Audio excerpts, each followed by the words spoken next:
Bonjour à tous.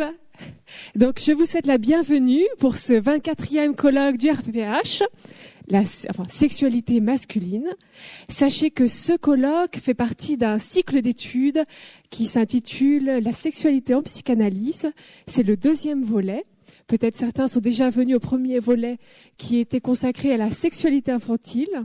Donc aujourd'hui, sexualité masculine. Et à l'automne prochain, sexualité féminine, donc pour clore le cycle d'études.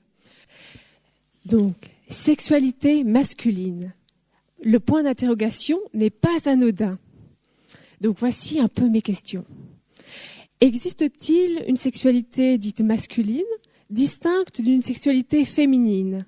Coïncide-t-elle avec la différence anatomique des sexes? Bref, quelle est la validité des concepts de masculin et de féminin en psychanalyse? J'attends des réponses durant cette journée. Donc, bien entendu, ces questions sont bien antérieures à la naissance de la psychanalyse.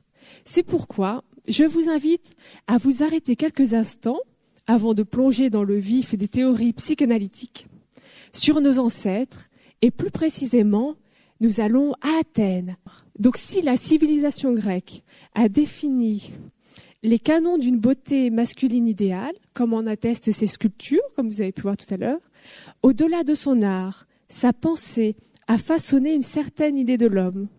Allons donc pousser la dialectique sur ce sujet avec Socrate, Aristote et Platon. Donc soyez attentifs, car s'y dévoilent des sources de la pensée du docteur Freud. Je puiserai principalement au célèbre banquet de Platon, et à l'essai de Michel Foucault, l'histoire de la sexualité, l'usage des plaisirs. Qu'apprenons-nous de ce détour historique? Je me lève, c'est le moment le plus important.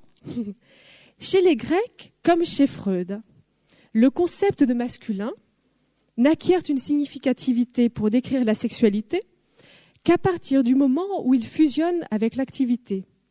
De même, la vie sexuelle s'organise pour les deux sexes autour du phallus.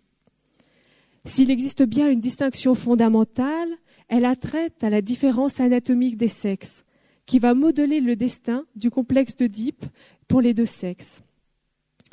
D'autre part, la philosophie antique tente de résoudre, à sa manière, l'un des conflits majeurs de la sexualité de l'homme, la difficulté à faire avec ses tendances passives, inhérentes à sa condition d'être bisexuel, au sens biologique comme psychique.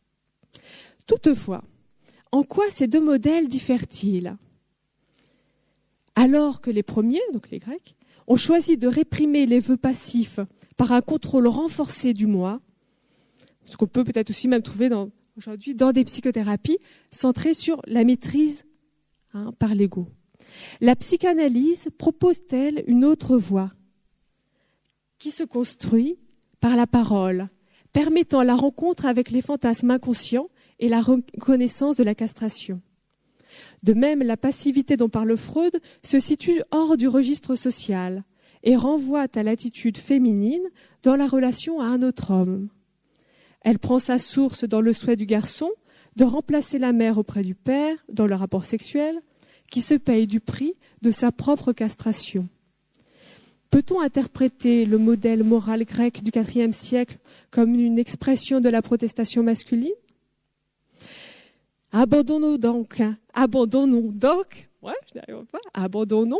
nous abandonnons l'illusoire mythe de virilité pure, on peut remettre notre bel homme de juste avant, là, mais pour laisser la place à ces hommes qui souffrent, dépouillés de leur orgueil, de leur faux semblant, pour ainsi dire nus sur le divan, et qui nous apprennent chaque jour comment franchir le roc de la différence des sexes par le symbolique. Que le colloque commence.